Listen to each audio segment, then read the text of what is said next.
आदरणीय ब्रजरंग जी, आदरणीय सतीश जी और राष्ट्र के निर्माता आचार्य बंधुओं, आचार्य बहने और प्रिय भैया बहन,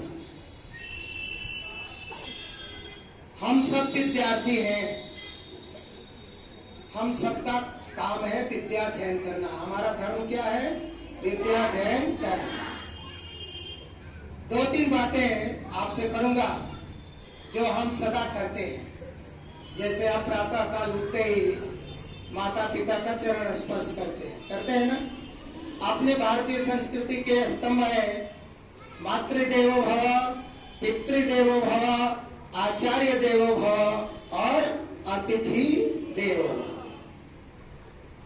इन चार स्तंभों को लेकर के, इन चार बिंदुओं को लेकर के जो भी भैया बहन आगे बढ़ेंगे उनके जीवन में कभी असफलता नहीं आ सकती और उनको आगे बढ़ने से कोई रोक नहीं सकता। हम प्रतिदिन वंदना में करते हैं, जब पढ़ते हैं कि प्रातः काल उठ के रघुनाथा अमातु पिता गुरु नावहि।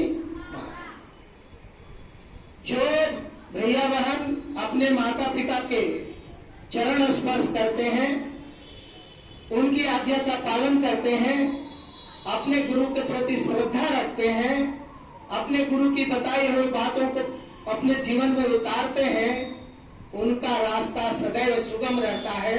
वो सदा सदा के लिए आगे बढ़ते रहते हैं, क्योंकि कहा गया है कि नल की अरुणल दीन की गति कहकर जोर, जैते नीचे हो चले तैते ऊपर हो। आप सबके घर में, अधिकांश भैयाओं के घर में समरसेबुल का मोटर लगा हुआ है ना।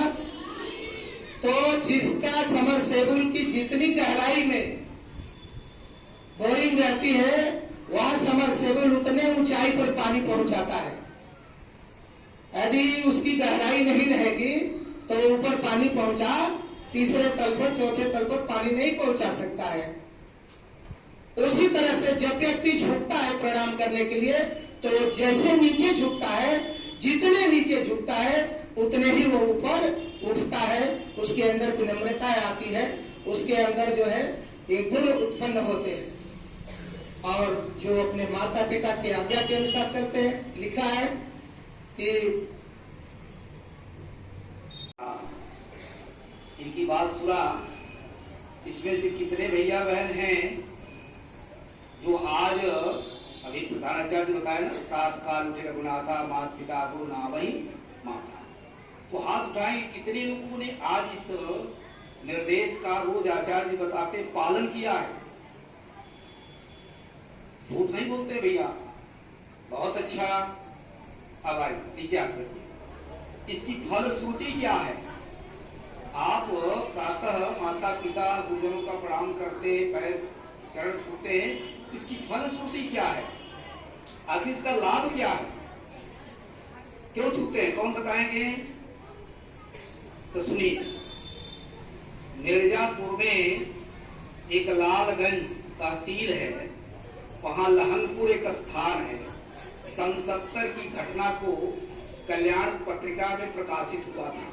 इसकी फलश्रुति बता रहा हूं। वे डॉक्टर साहब प्रतिदिन उठते थे, शिव मंदिर में नहीं पढ़े थे, लेकिन उनके यहाँ का संस्कार था। तो डॉक्टर साहब प्रतिदिन उठ करके अपने माता पिताजी का पैर छूते थे, विशेषकर माता जी। पिताजी कहते रहे होंगे खुश रहो, स्वस्थ रहो, आनंद रहो, लेकिन माता जी कहती थी अजर अमर गुण अनिल सुत हो। क्या कहती थी? अजर अमर गुण अनिल सुत हो। ऐ पुत्र, प्रिय पुत्र, तुम अजर हो, अमर हो और गुणों के खजाना बनो। यह नित्य आशीर्वाद देती थी।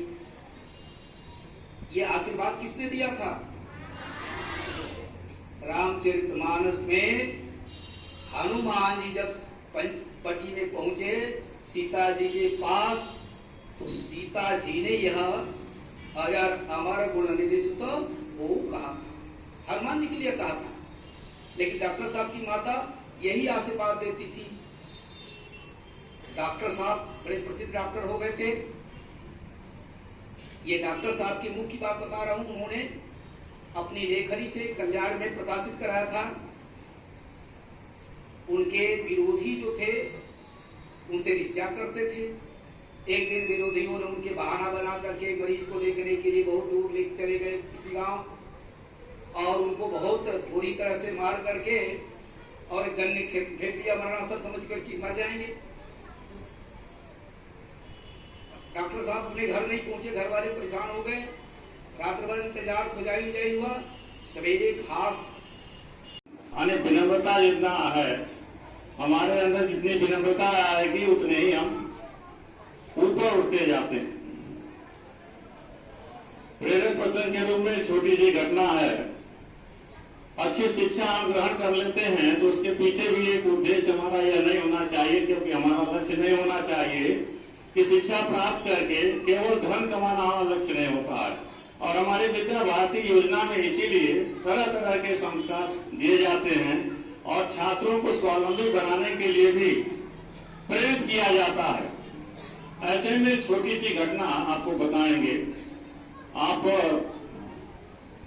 एक हमारे देश के महान क्रांतिकारी थे, हिंदू राष्ट्रवादी विचारधारा के ऐसे महापुरुष थे जिनका नाम था बाल गंगाधर तिलक। आप सभी लोग नाम सुने होंगे, सुने हैं ना? उनका प्रसिद्ध नारा क्या था भैया? उन्होंने एक प्रसिद्ध नारा दिया था, देश की आजादी लड़ी जा रही थी, एक नारा दिया था। किसी भैया को ध्यान में है? हाँ बोलो बेटा, बहुत अच्छा, बैठ जाइए। आप बताइए। बहुत सुंदर। क्या नाम है भैया आपका? अभ्युदय। भैया के लिए किसका ताली हो जा भैया आपने? बहुत अच्छा, धन्यवाद, बैठ जाइए।